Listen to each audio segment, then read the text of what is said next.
Hello everyone! Welcome all my brothers and sisters who have returned to watch today's video.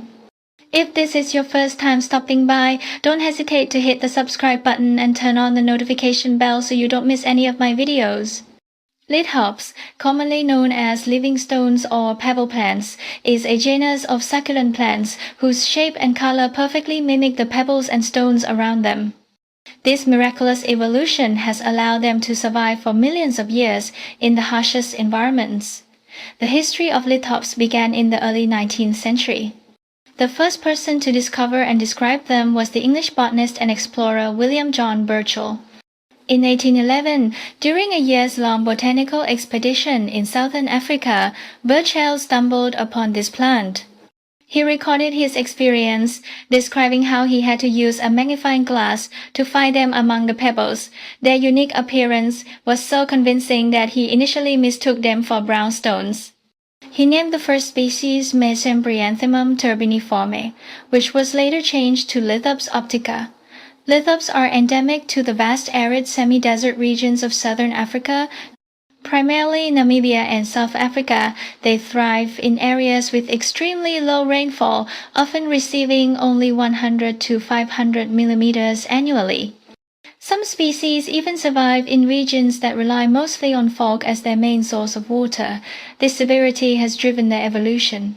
Perfect! This is their most notable ecological feature.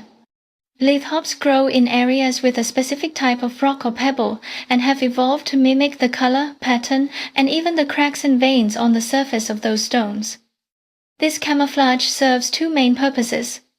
Avoidance of herbivores helps them avoid being dug up and eaten by thirsty animals seeking the water stored in their leaves. Light regulation.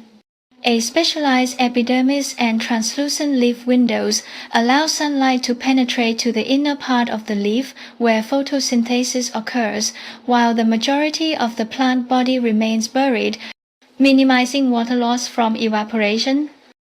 Lithops have a very slow growth cycle that differs significantly from most other plants. A mature lithops plant is typically only about 1 to 3 centimeters tall and can live up to 40 to 50 years under optimal conditions. Each plant usually has only one pair of plump, succulent leaves, almost fused, forming an inverted cone or hemisphere. Between the two leaves is a fissure, from which new flowers and a new pair of leaves emerge. The plant has no distinct stem, and most of the leaf body is buried beneath the soil, with only the leaf tip exposed. Lithops are flowering plants that bloom in autumn or early winter, when temperatures are cooler. The flowers are usually yellow or white, rarely pale orange, and resemble daisies. Flowering mechanism. Flowers emerge from the fissure between the two leaves. They typically open around noon or early afternoon and close by the end of the day, only opening under direct sunlight. The plant only begins to flower when it reaches maturity, usually between 3 and 5 years old. Crucially, lithops are self-sterile. A single lithops plant cannot pollinate itself. It must receive pollen from another lithops plant to produce seeds. Natural pollination agents.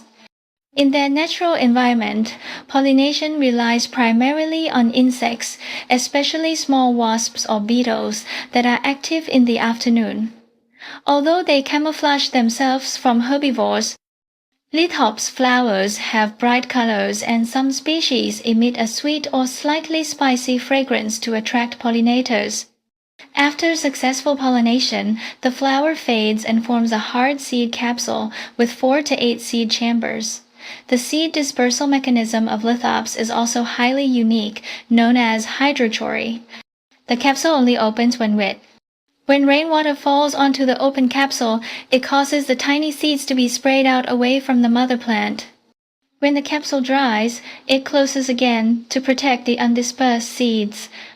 This mechanism ensures that seeds are only dispersed when there is enough moisture for them to germinate and grow, increasing the survival chances for the next generation in the harsh desert environment. In summary, lithops is not just a succulent plant but an evolutionary masterpiece, demonstrating spectacular adaptation to the most challenging living conditions. From its stone-like appearance to its water-saving leaf replacement cycle and its obligate cross-pollination mechanism, every aspect of its life is a testament to nature's infinite creativity. And that is everything I wanted to share in today's video. I hope this content about stone plants has brought value or moments of relaxation to you all. If you found the video interesting, don't hesitate to give it a like and a comment to let me know your thoughts.